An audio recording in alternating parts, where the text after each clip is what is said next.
So Voice Insiders, a newsletter that we put out at VoiceBot.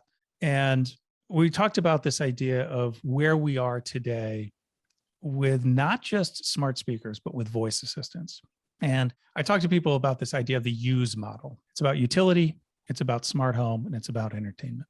Those are the three categories of functionality where voice assistants have really excelled.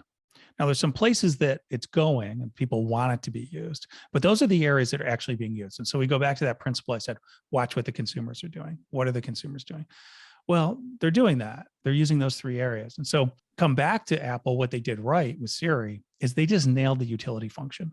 And I don't really view Siri today as an assistant. It's got some assistant-like qualities, but all it really allows you to do is use a voice interface to things that exist elsewhere. It doesn't replace anything.